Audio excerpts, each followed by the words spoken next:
Thanks for joining us tonight. We are following breaking news as we come on the air at 5. Minneapolis police are on the scene of a deadly shooting that occurred in broad daylight. One person was killed. It happened just hours ago on the city's south side. And this shooting comes just hours after a different shooting overnight where 3 other people were murdered.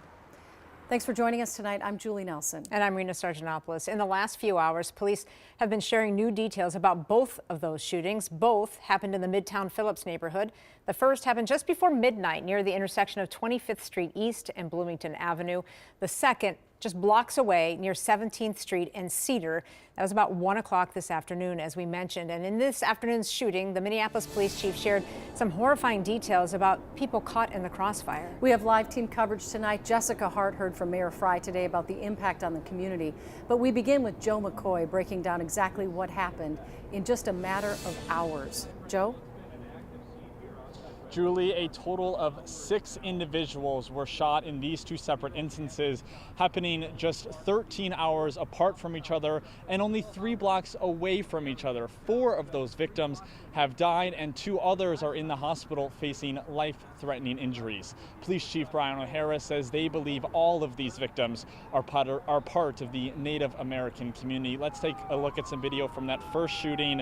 That happened around midnight in Minneapolis's Midtown Phillips neighborhood. Police say a 20-year-old woman, a 17-year-old male, and a 27-year-old male died from this shooting. 2 other individuals were also shot and remain in the hospital with life-threatening injuries.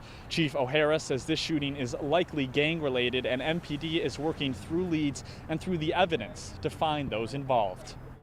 We're trying to do everything that we can for all of the families and everyone in the community to restore some sense of safety for them as fast as possible. Roughly 13 hours later and only 3 blocks away, police say a man in his 30s was shot and killed outside an apartment building also in the Midtown Phillips neighborhood.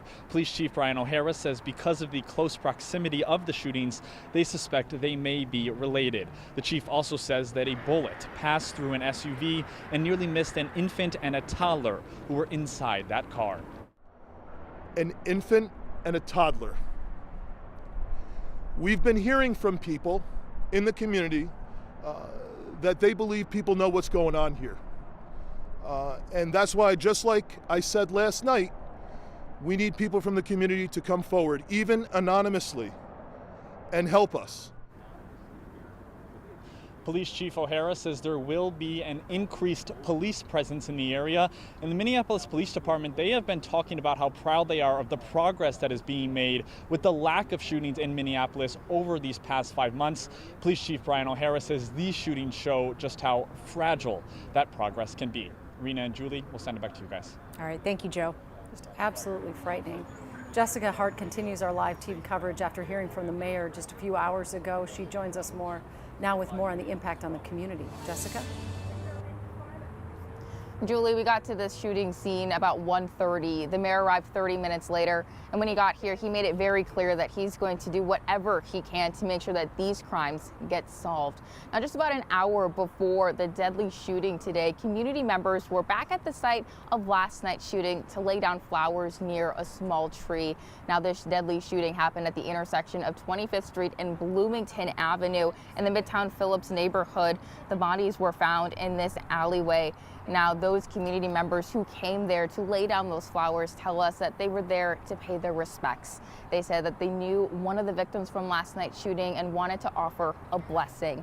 Several other neighbors in that area tell us that hearing gunshots isn't common, but it's not out of the ordinary. They tell us this neighborhood has really changed over the years. It was a great place to grow up with kids.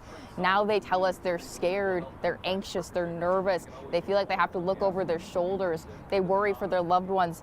And today the mayor also told us that he said what happened last night and today is unacceptable and it will not be tolerated. It's been a horrible and tragic day. The homicides that took place last night and today are absolutely unacceptable. Our entire city is grieving right now, and we know that our Native community is feeling that trauma quite acutely. the mayor has promised to give more resources to this community, which is why Minneapolis police have put up this camera right outside this apartment. It's also the Red Lake Nation Embassy, delivering on those promises to put more resources in the area. They also plan to increase squad patrols here. Back to you. All right, thank you, Jessica.